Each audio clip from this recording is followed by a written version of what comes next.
Today is March 1st, 1996. My name is Charla Henson. I'm interviewing Leonard A. Stewart at the home of Maurice Glover in Dallas, Texas. This is going to be a part of our 12th Armored Division Oral History Project. I appreciate you coming and talking to us today. First of all, I want to talk about your mom and dad and where they came from, their names, and kind of give us a background of who you are.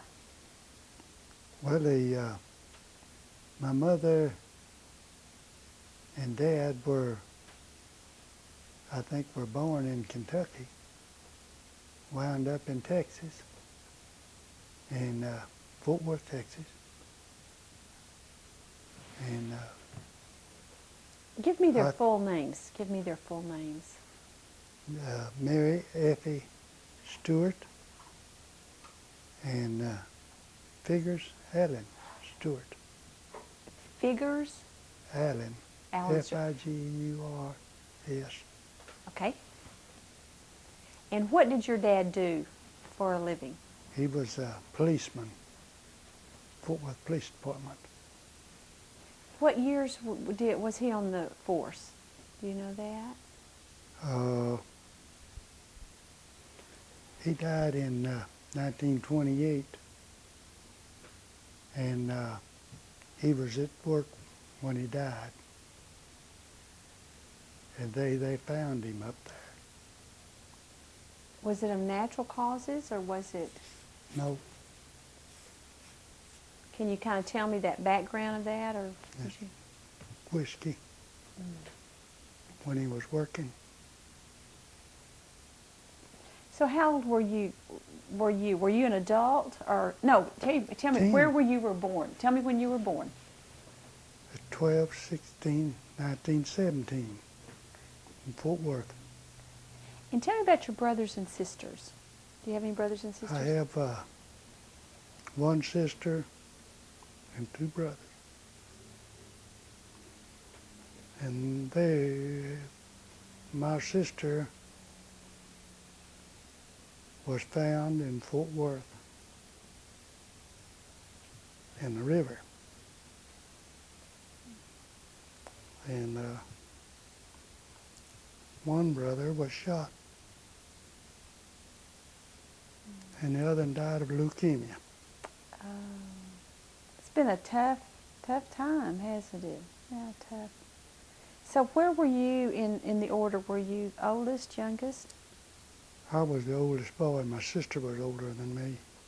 Okay. What did your mother? Was she a homemaker? Mm-hmm. Okay. What did? Tell me about your mother. Tell me what she was like. Well, she's just a little woman, feisty, I guess you'd say. And she never married again, and she got run over, I guess about 40, 41, and lost a leg, and she was crippled, I guess, till she died in 74. Mm-hmm. So how old were you when your father died? 10. You were 10. So you were y'all were a young family. Mm-hmm. Did family help take care of you, or did y'all go to work, or how did? And my mother worked, and most kids, you're done as we please. Did you? Yeah. Did you get in much trouble, or were you a pretty calm kid? Well, no, I didn't get in no trouble. I just wasn't nobody there to tell me what to do, and I done what I please. Yeah. If I wanted to go to school, I'd go to school. But I don't think I played hooky but once or twice. But I'd get tired of the school, and I think the 5th grade I left and went to over on Grant Street, the vocational school, and took up auto mechanic. And when that is over, that is all the schooling. So you got out of So, mechanic school. How old were you? In the 5th grade, you said you went to mechanic school? Yeah. So I just finished the 5th. Mm-hmm. And I went over, I guess, about a year, and then I quit. Did you go straight to work then? Well, I Did went you? to work Western Union. And how old were you when you started working at Western Union? I don't know. I just skinny kid riding a bicycle. Oh, so you just delivered messages and... Well, and that's all I did till I went to work when I got a little bigger at the poultry house, and I just drove a truck and then delivered in a pickup, even picked chickens, picked turkeys, whatever. Anything I could make $1, that's the way I done it.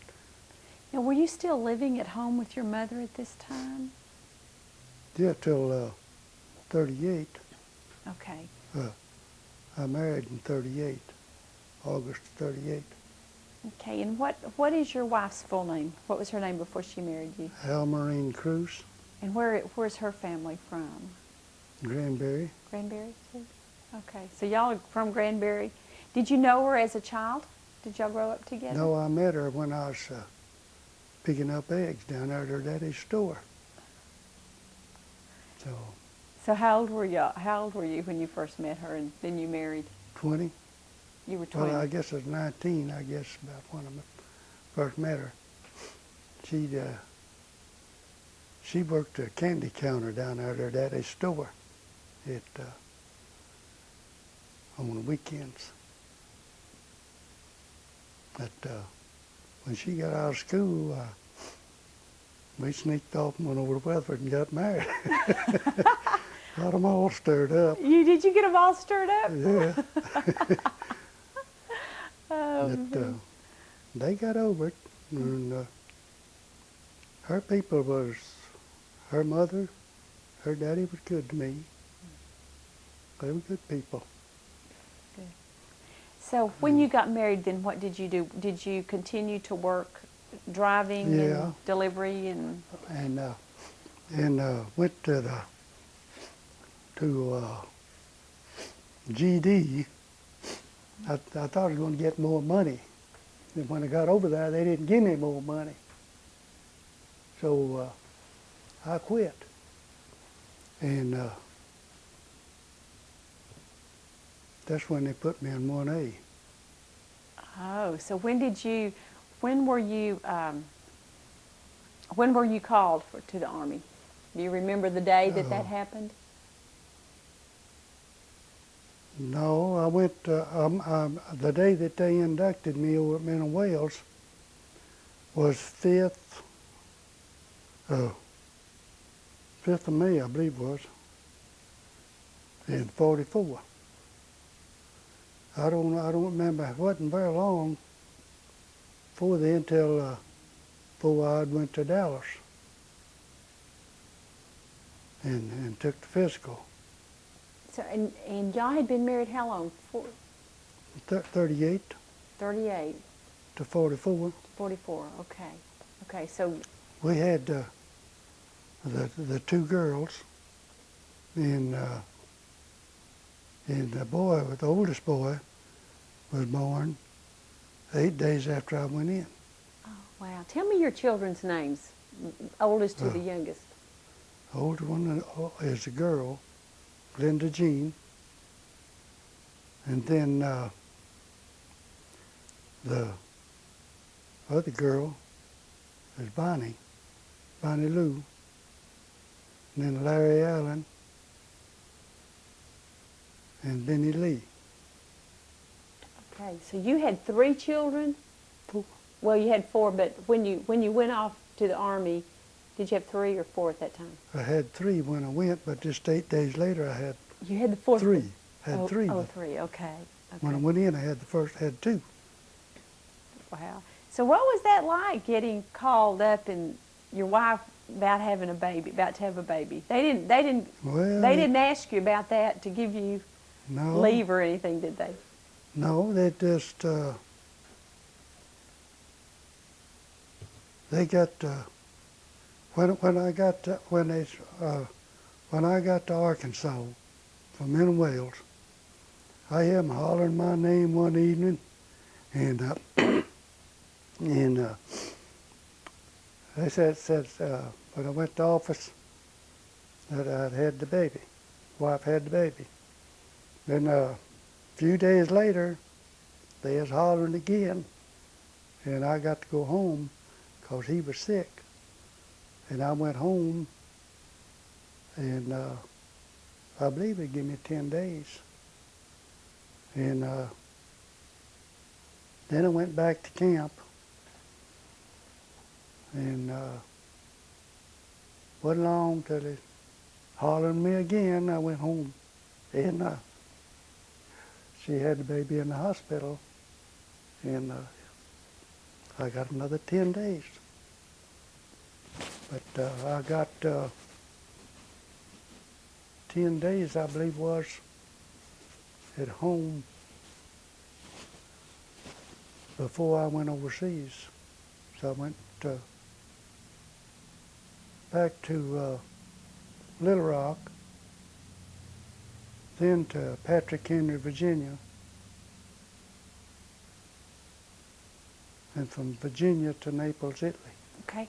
Let's scoot back to, you were inducted in Dallas. Mm-hmm. And then where were you, was your basic training in Arkansas? Yeah, Little Rock. In Little Rock? North Little Rock, Camp Robertson. Camp Robertson. Okay, and how long were you there at Camp Robertson? I don't know. Well, I got there, I think it was about the 7th of May. And I don't remember when I got home or anything. Mm-hmm. I remember we had, I believe it was Thanksgiving, in Italy, I believe it was. Okay. In your training in Arkansas, did you have a choice in where you were put, or did they just place you? Well, tell me about the unit. I just went wherever they told me to go. Okay. Did you join a unit and stay with them? No, they, every time I come home, they put me in something else. Okay. And, so what was the first one where did you start out as? What did you start out? The infantry. In the infantry. And they wanted somebody to go to the cavalry. They was wanting men to go from there to the cavalry. I said I would go. That's when the boy got sick and she had him in the hospital, and I come home and I didn't get to go. Mm-hmm. So I stayed in the infantry. Infantry, okay. And which unit were you in the infantry? I was 132nd, and I was just, far as I know, I was just a replacement in Italy while we was there. And then I come out of Italy, out of Naples, and went to Marseille. Okay, so you left New York. Did you leave out of New York? No, Virginia. Okay, you went to Virginia, and then you went to Patrick Henry out of Norfolk, Virginia. Okay, and then you went to Naples from there. Yeah. Okay, tell me the time period we're talking about in this. Like, when did you get to Naples? I'm just not sure. Okay. Just don't remember. Mm-hmm. That's been 50 years. 50 years. Okay. Okay.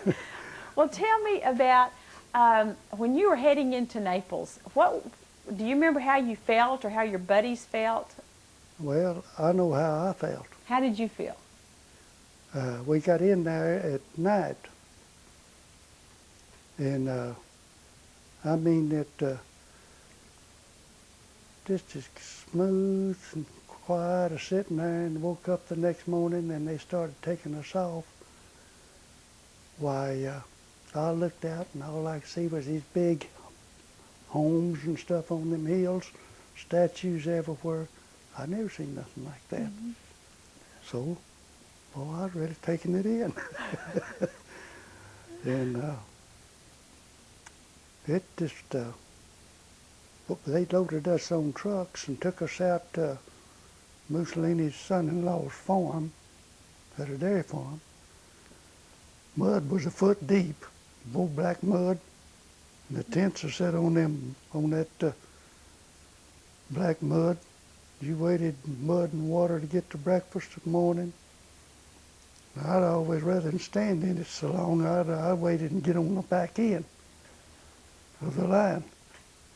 Well, it was some old guy there, and a sergeant. He was a cavalry.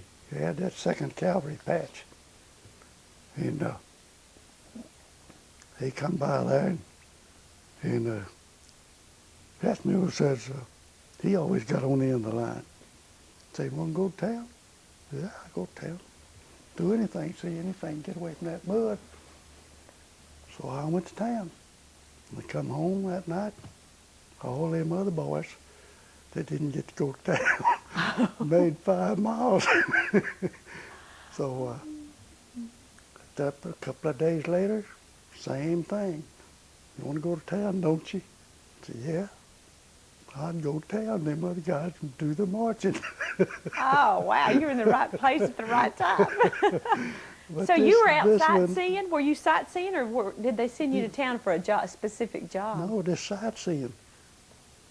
So I went to San Maria twice, and Caserta, I think, 3 times. Every time I looked up, he'd let me go to town. Which division were you in when you were in Italy? Was it or which army? Just replacement, I think. Okay, so you weren't put in like the 7th or the 3rd Army? No, or, I don't know what they call it. Okay. I think it was just a replacement. Replacement forces. Did you do any training while you were in Italy, or had you received all your training before that? No, I didn't do no training. I didn't. I don't think I got approximately 2 months training, maybe. So when you hit Italy, did you feel like you were ready for what was coming? Well, I had to be ready, but I didn't know nothing. I'd seen one little tank there at Arkansas, a lot of trucks and stuff, but I'd never seen a half-track. When they took me to France and put me on up there in that half-track crew, I didn't know what a half-track was. Oh, wow. And so in Arkansas, did they basically just make sure you knew how to shoot your rifle? that's about what I learned, was how to shoot the rifle. And so, you know, you just go around. I wasn't nothing but a private, so I just, whenever somebody said this, do this, I done that. That was it. Well, when you were in Italy, you were not a part of a unit. Did you have a captain that was over a certain number of y'all, or are you just kind of a group of privates out there? It is a whole, it is a big old camp. But how many do you think were there in that camp? And you were all replacements? Yeah, as far as I know, there must have been several thousand there.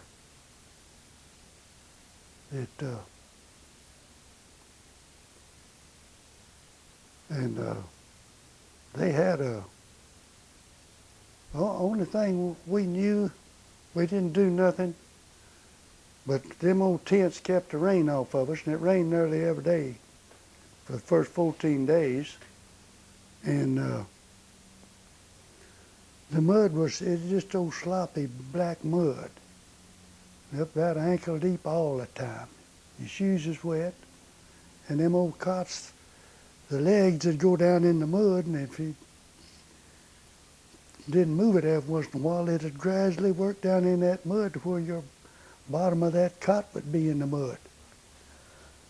It's just muddy. Just muddy. Oh, so that wasn't it wasn't a lot of fun when you first got to Italy, huh? No. How long were you there in Naples? Do you remember before they moved you out? Okay. I sure don't. Okay. From Naples, where did you go? I come back out of Naples Okay. and went to Marseille, France. By ship? Ship. Ship. Okay. Okay. When you got to Marseille, where did they send you? Up through the France to the 12th Armored, as far as I can remember. Okay. How many of you men were together, joined the 12th at that point? I don't know. There wasn't nobody there. I think I just missed something. Okay. You didn't go by yourself? No, they was this boat that I was on. I don't know how many. It wasn't a big boat, but I think there was about 300, and they unloaded us there. And I don't think they knew what they was going to do with us because we unloaded at night, and some lieutenant come over and he marched us up beside this mountain up there. Got up there, supposed to have been a train up there, and wasn't no train up there. So he marched us back down again. And then we went in, got more instructions, and come back out, and he marched us back up there again. Then he come back, wasn't no train up there again, same place. He brought us back down. And next thing you know, he carried us back up another way, a little ways up there, and they loaded us on trucks. You got lots of marching in, didn't you? Yeah. So you got on trucks, and then you met the 12th. Do you remember the location where you met the 12th Armored, or the date? No, it was up there at Hurlshine. Okay, you got there at Just Hurlshine. after Hurlshine. I think they had been to Hutweiler or Hurlshine. I understand that they just come back from Hurlshine and they didn't have. It was just, I think there was about 3 or 4 there. That was that left. that I know everybody else was new, I think. And every time we went up and come back to rest area, we got new ones because it didn't come back. Did you know when you joined the 12th Armored, did you as privates know exactly what had happened? Was that ever explained to you, or you just was thrown into it and you just fought? Well, I didn't know what happened there at Hurlshine until after it's over with. See, because I come up there, as I understand, after they come back from Hurlshine before they went up again. And we went to some place there, I think, a couple of times we went up, if I remember correctly. And then we made, about the 3rd time we went up, we just kept going till I think we went down Alsace and down in there, Okay. Colmar, in the Colmar pocket. Let's scoot back. Okay, you told me that you had not even seen a half-track until you got there. I don't remember ever seeing one. What was the experience, and what job did you get when you joined the 12th? I was just one of the crew, infantry. Okay. And they said, get on that half track, we're going up. I got on the half track, I did just what they told me. Got on and we just went up. And took your rifles, and you were on the front lines. You men were the first ones, would be the first ones that would hit the Germans, right? Well, we hit, if it was light, we just kept going. If it got too heavy, we stopped and we left them tracks. And the tanks come up.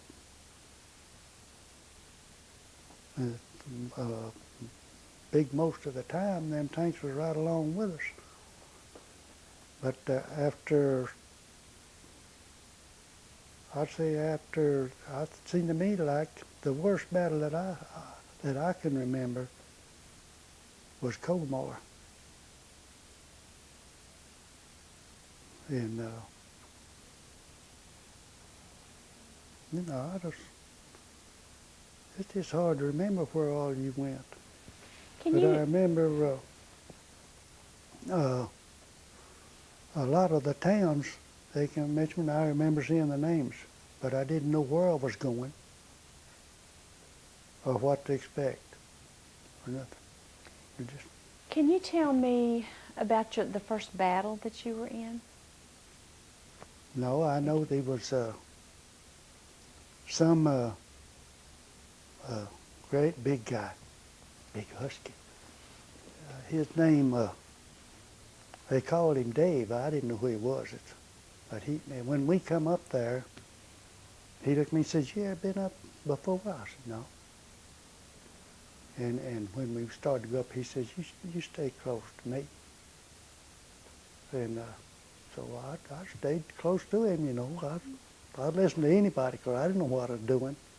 And so when we was in the half track and we got helped up there in this little old town, a little old narrow street, and we was all lined up and the tanks that I think is back behind us somewhere, I don't know now. But them was shelling us, and he'd say, "That one's going to hit over here." Say, "That one's going to hit over here." And I thought, well, that guy's crazy. He don't know where them shells going to hit. And but I was listening to him, and he did that 3 or 4 times. And the next thing he said, "Get low." Said, "That one's going to get us." And you know, we got out of that track and got everywhere. They went everywhere. And went up and hit right there by that track. Oh. And it took one of the guys' big hunk out of his shoulder. One of them shells. So he knew what he was doing. I decided that old boy knew what he was talking about, and I listened to him. Was he your captain? Or? No, he was just like me. He was a private, as far as I know. Who was your captain? Do you remember? Beach. Beach. Tell me about him. But he's a crazy guy. He had one leg shorter than the other, and I think where they'd shot him or done something. But wasn't nothing bad about him. He was in the thick of all of it. And this lieutenant, we had 2 or 3 of them, and we had some of them they made lieutenants. Munkovich, he made lieutenant. And we had this Charlie Paschal, was 56. He led us, supposed to have been the leader. When I found out about the 12th organization and signed up again, went to Louisville, Kentucky. Sit right down beside him and had my dinner there and didn't know who he was. And didn't find out till later. Didn't know who he was. That's right. Yeah. And what few that I remembered, I'd never seen any of them. There's one guy that was close to me. We corresponded. That's the only one that after they split us up. And I went to see him up there in Michigan. I believe it was 61 in the summer. Yeah. And then that winter he died. His wife called and said they was eating supper and he just fell over on the table, heart attack, died. And he was out in the country. We went up there, my wife, and I believe the youngest girl and the youngest boy went to his funeral. Oh, I never got so cold in my life. It is cold. That wind was blowing. We went up there to his funeral. That's the only one that I ever knew any more about till Louisville. Mm-hmm. Tell me about Colmar. You said that was the hardest battle, and you probably have some really distinct memories. Well, I believe it was more tore up there, or to me, we got a bunch of prisoners there, and we kept a bunch of them in there. And somebody took them the next day. And the best I can remember, we was walking to get back to our unit, and there was a field there, and alongside the road there. They was dragging them tanks back, and I believe that is the worst I've seen. They had one tank I walked by it, and I don't know why I looked up in it. I don't know. I just walked by and looked over there, and it was a guy sitting there with no head, and that's what it was. But they was humor all the way along. We went to, there was one place there, I don't know whether it was school or what, but it was two big old gates and an iron fence all the way around this place. Looked like some kind of college or something, I don't know. But the driveway going in and them two gates swung out. And some guy had took one of them German soldiers and just stacked him up beside that gate and put his rifle right beside him. And it was crazy. Did humor release a lot of the tension that went on by using humor? Yes. Was there a certain person in your unit that kind of kept everything loose, or were you that person to kind of keep things moving? We all, I guess, tried to cheer each other up, I guess you'd say. But some of them were always doing something. Then,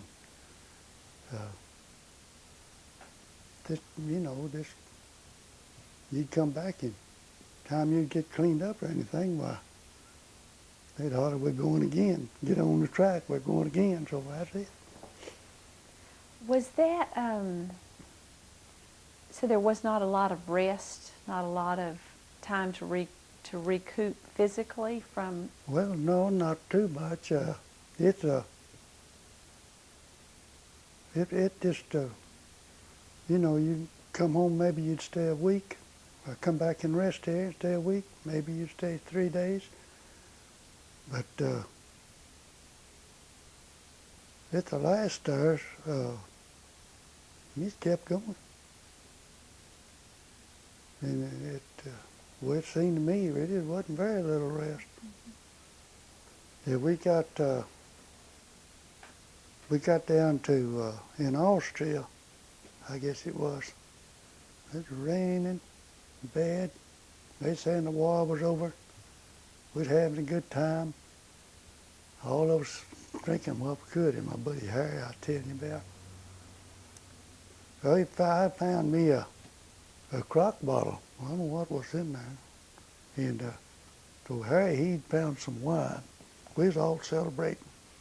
So Harry said, that's gin. Says, me and my brother-in-law used to drink gin. Says, how about me trading you this wine for that gin? It's okay. So we traded. And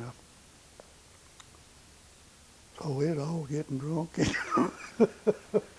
And so the old bear, that was a sergeant, and he always called me Tex. He said, Tex, you better go see about your buddy. He said, he needs you. So we had fixed us a feather bed on the floor and had our blankets and stuff up there. And Harry just got too much. He messed up everything. So I had to go up there and take all that stuff, blankets and all, and I carried it to the window and dumped it out the window. And so was that really the end of the back? We went back to the half track and got more blankets, and that's what we slept on, just blankets. So was it really the end of the war? Y'all's celebration? Yes, it really was. That was it. That was it. That was the end of it. So where were you when you got word that the war was over? that was it. That was it. Do you remember the location, or was it past Colmar? No, you said it was down in Austria. No, it is also, we left Colmar a long time ago. Okay. See that, and we had, oh, I don't know. This how we made it. I know it's a long run. Long way. You mentioned that you guarded prisoners, German prisoners. Yeah. Tell me about that, being a guard of prisoners. But What was our wasn't but attitude? just a day or two at a time, or just till you could get rid of them. In other words, you took them in. As soon as you can get rid of them, you was right back with your unit. Okay. What was that like? Did they talk to you about this is how you treat the prisoners, or did they just say guard It them? wasn't that long. It was just long enough. At the last, they'd be coming out there. You could be driving down the highway there, and them half tracks and tanks and stuff. You would all left the tanks, and you'd have to be fighting. They'd come out the woods there, some guy with a white flag. You just let them come on. They'd come marching to you. As you come by, just motion them to go on to the back.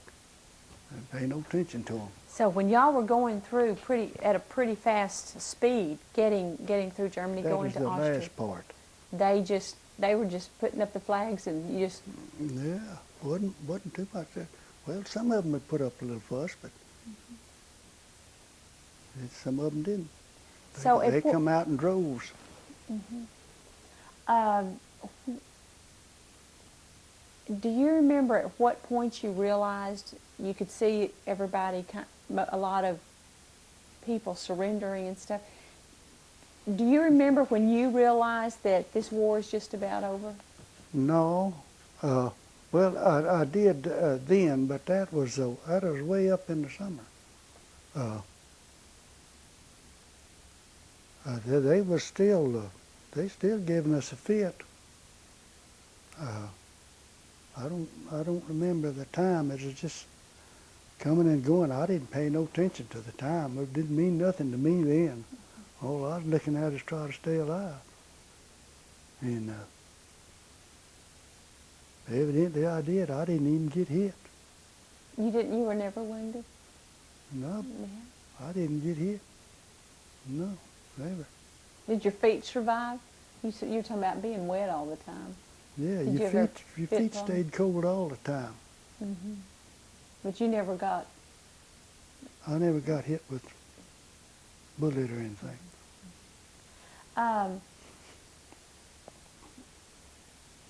With the relationship that you had with the other guys in the unit, was there ever a feeling of trying to keep each other alive, or was it more like I got to get You moved just to? depended on each other. Mm-hmm.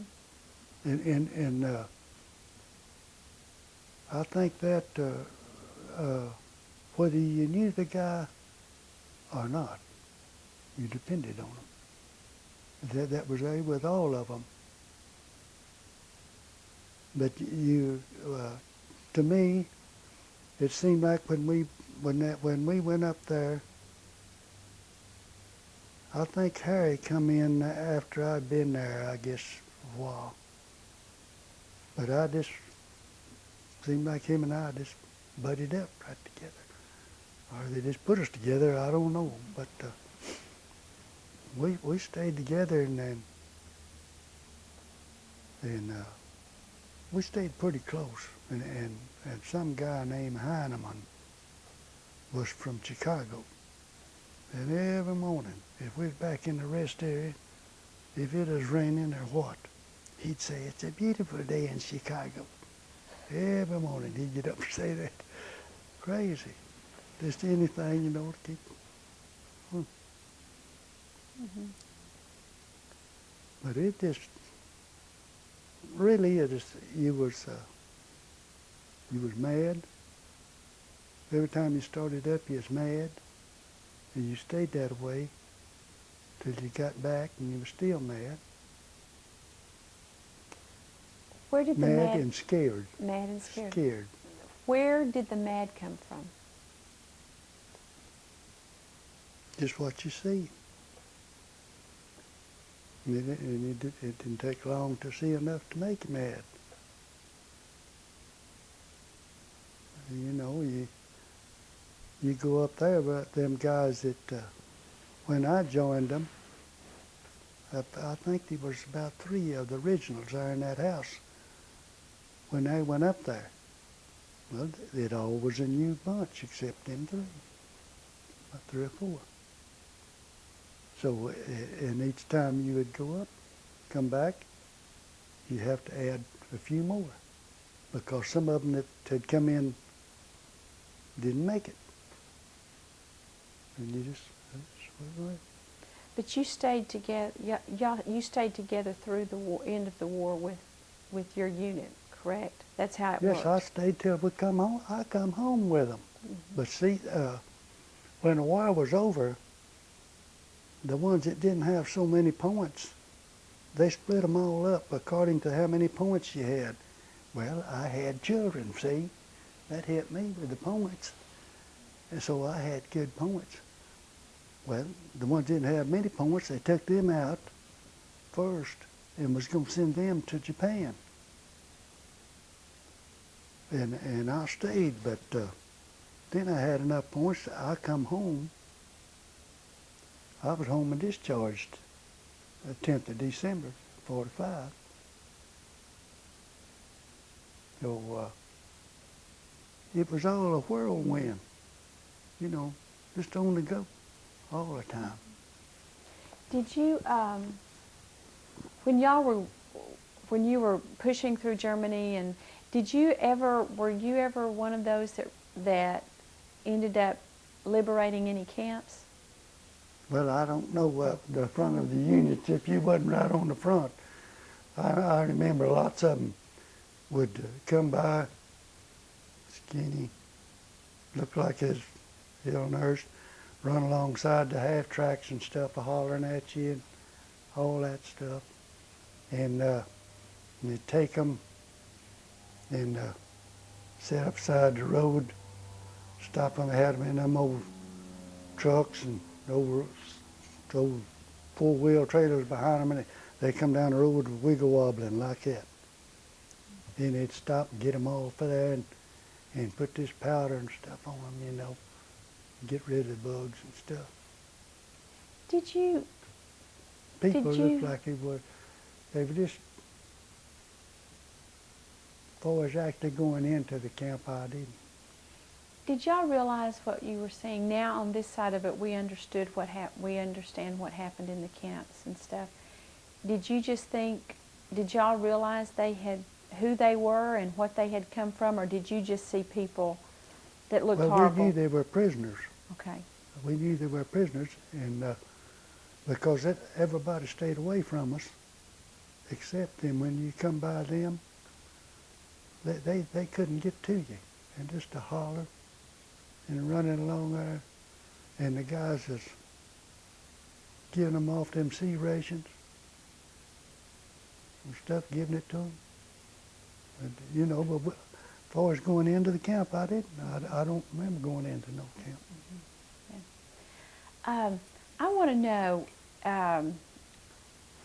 what you carried on you in battle. Exactly, can you describe what you had in battle with you, like your gun, what you carried with you every day on your back? Water barrel. I mean, a water can. How big was your water can? About a quart. Mm-hmm. That's all we carried in bandoliers, ammunition across your shoulders. Everything else stayed on the track, except your rifle that you was carrying, and that old steel helmet. And what kind of rifle did you have? Automatic. An automatic? Semi-automatic. It is a good one, too. I guarantee you it's a good one. So were you a pretty good shot before you got into the Army?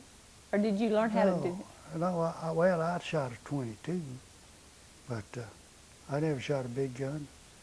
And but I think I was pretty fair. Wasn't bad. I had good eyes. How many? And I was pretty active. In your unit, you said you thought there were 3 or 4 men left when you joined it. At the end of the war, how many were there from the original, and how many were there that you had joined with them? Do you know? Well, McManigal and the track driver and the sergeant.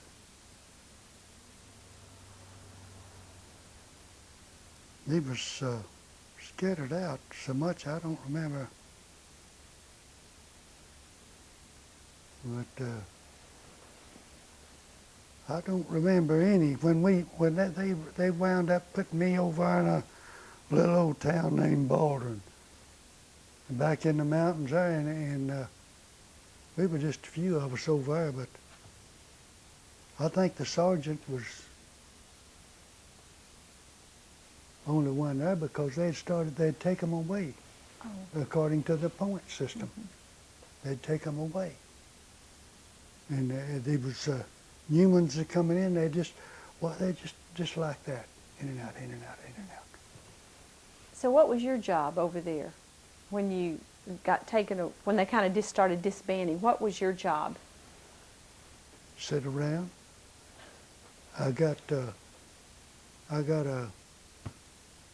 one of those weapons carrier in a trailer, and I'd go to Stuttgart and get gas for the units. They was, I think, had a couple of half tracks there and used gasoline to cook with. So I'd take that trailer and go to Stuttgart and get gas. That's all it done. So that was kind of your job, huh? And we sit there, and I got to go to Leon, the second largest city, and I went to Nice, the Riviera. That is nice. I enjoyed that. And I think I went to Nancy. I believe it's a town named Nancy I went to. But it just sit there, play cards all day. Just sit there. Was that a relief? Well, But I it guess. sure got old. Got old. So from the time the war ended, how long was it before you got to come back home? December. I left in November. But I come back through France. In that we would have one place that set us down there, and they had some guy there. They called him Honest John.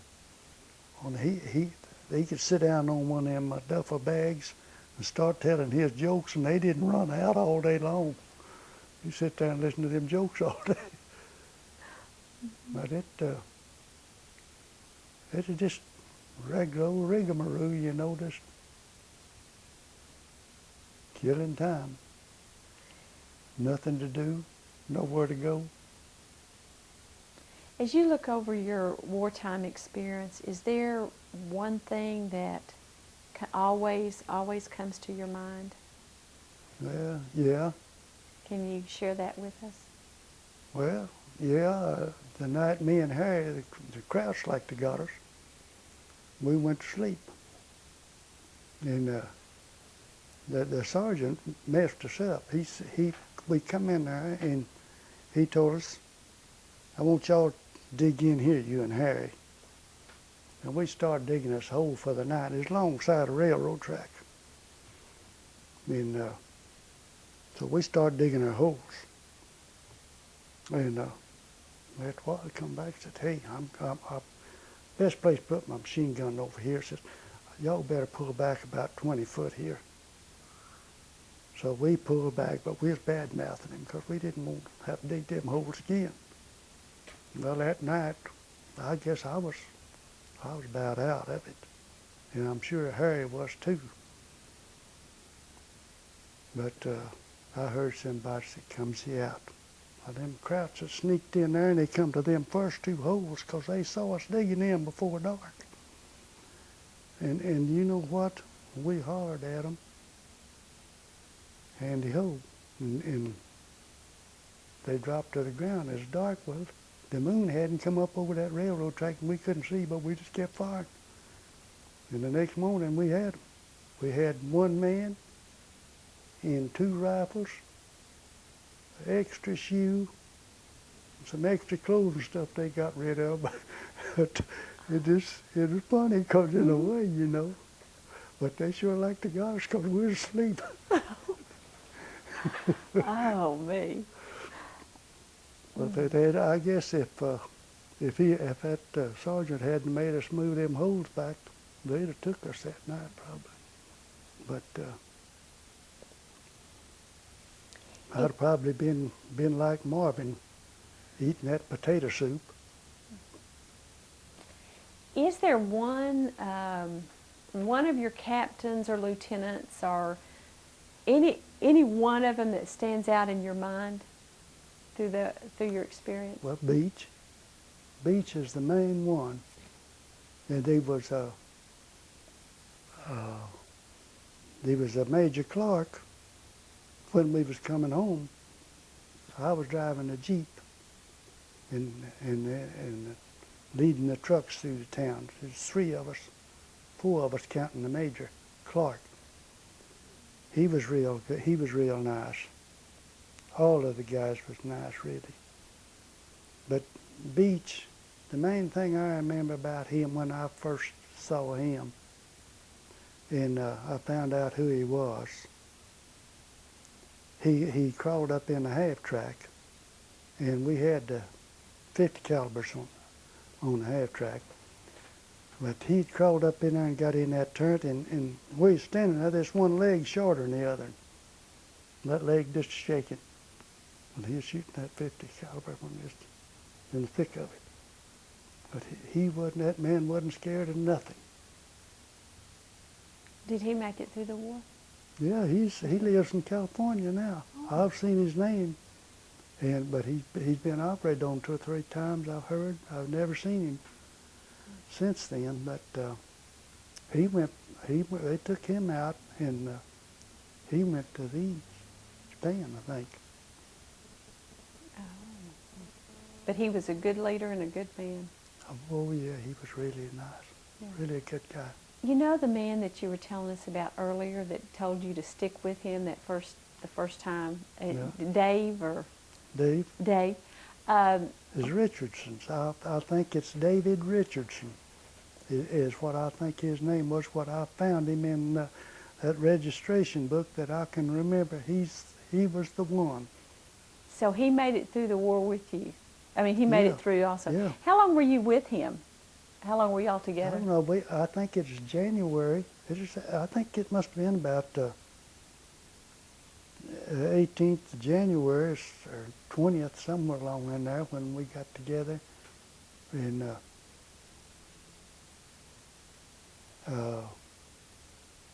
of course, they split us up, but I don't think he ever got hit that I know of.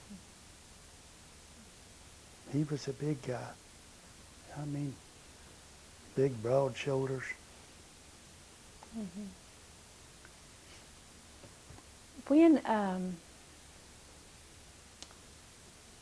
When you didn't feel like you knew a lot when you first went into the Army, what was the one thing you learned real quickly that you hadn't known before combat? Listen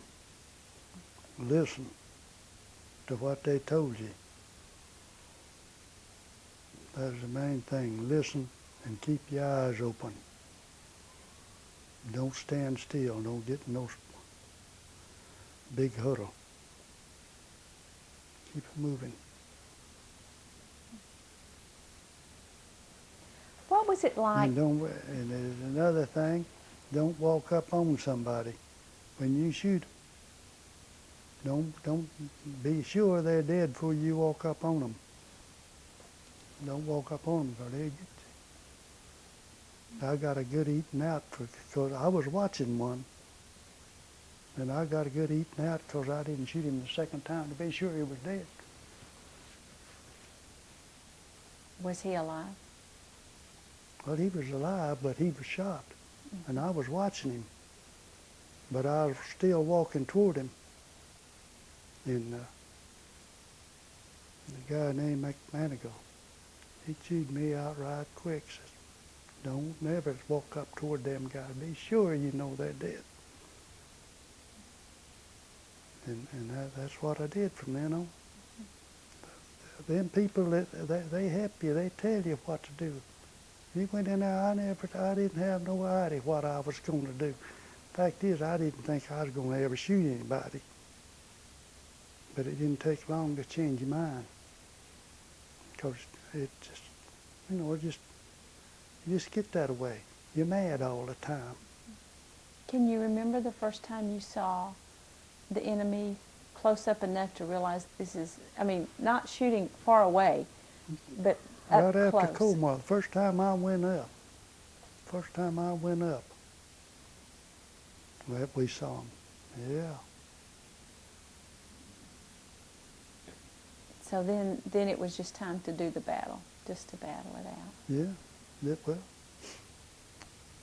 it was just something up. A lot of them were.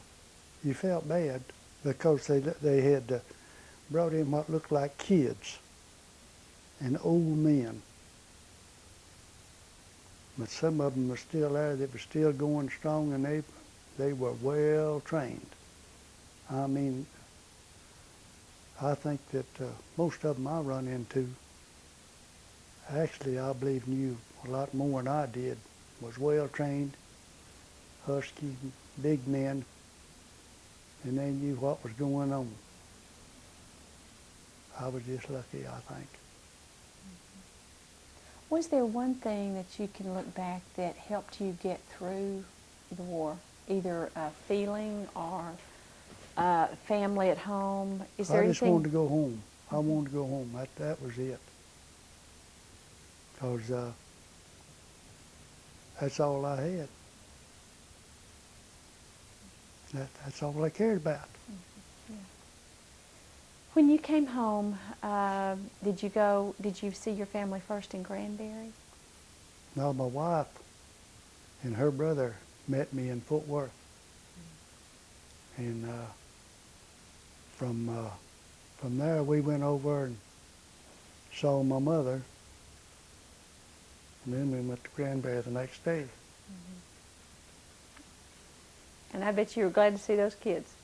How old was your Yeah. youngest son when you, the one that was born right after that, how old was he when you got back? Was he a year? No, two? he two. He was two. About two. About two. About, I think 19 months and 20 days, I believe it was, or something like that. About 20 months, I guess. He's just a little one. But the oldest girl, I think she recognized me, but the little one didn't. And that old house was one of them old long houses, I call them shotgun house, but you could see from one end of the house to the other, and the doors was all in a line.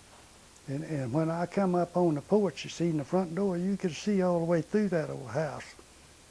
And this little one seen me, boy, she turned around and started running back toward the kitchen at the back of the house. She didn't have nothing to do with me for a while. She didn't know me. Yeah. Was that hard after getting? No, I guess. Just kind of you understood it, that's just the way. I guess she didn't really know me much. I like to ask everybody who's a part of the 12th Armored Division what role the organization has played. Do you see it as having kind of a, how do you see the job, what the 12th Armored Division, the organization, what has it done for you as an individual or as a group of men and their families? Well, it's something that we really enjoy. We enjoy getting with the people. They're nice people. And I don't know, we when our children all moved back close to home, we would get in the car and just drive around the country. Now then, we do our vacationing when they have the conventions here at the Honor. Then we just go and make them and come back. Instead of just driving with no place to go, we got a place to go. And we've made new friends all over. And lots of them, you know, you just be surprised. Well, y'all know the ones y'all have met, but this good people.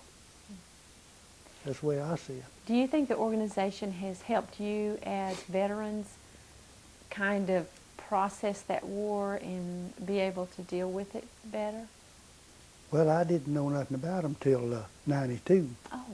I knew they were farming it when I left, but I didn't know nothing about it till Louisville, Kentucky. And George Hatt had an ad in the paper for a thing, and I went through the paper and didn't find it. My wife said, "Leonard, wasn't you in the 12th?" I said, "Yeah." She said, "Well, here's some guy who's trying to contact people that was in the 12th." So I called him, and he gave me Maurice not Maurice, but Marvell Rowland's number, and I called him, and that was it. Then they was coming up with Louisville, and so I went up there, and man, I had a ball, and we've had a ball ever since. If you were to leave a message for the people who will see this,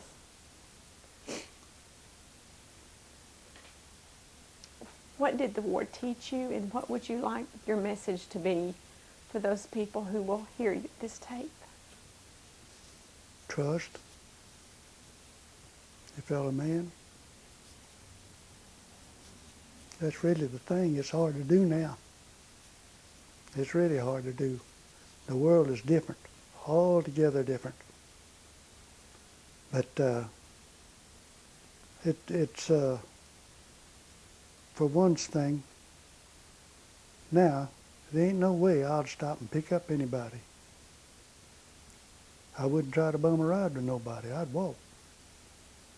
When my boy was sick the first time, I could have rode the bus home because another fellow loaned me the money to go home because I didn't have it. But I got on the highway there, and the first car that come by picked me up. And won't know where I was going, and I told him I was going to the hospital there in Fort Worth. And I went to sleep in the back of his car, and when I woke up, I was at that hospital. And I mean, everybody helped you. Yeah. Well, that's a wonderful message to learn. And I'm sorry some of us don't see that as much, but I appreciate it. Is there anything that I have left out that you really want us to know, or experiences I've forgotten to kind of pull out of you? No, it's something I imagine. I've seen just what the others saw, I guess. And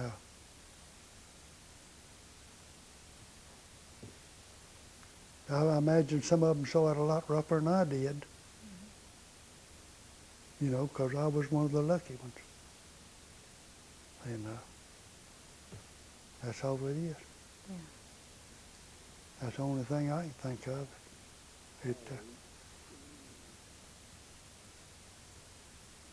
Can't think of nothing. Okay. Just getting home. Okay. I appreciate you letting us talk to you. We're going to... Thank you. I enjoyed it. Good. Thank you.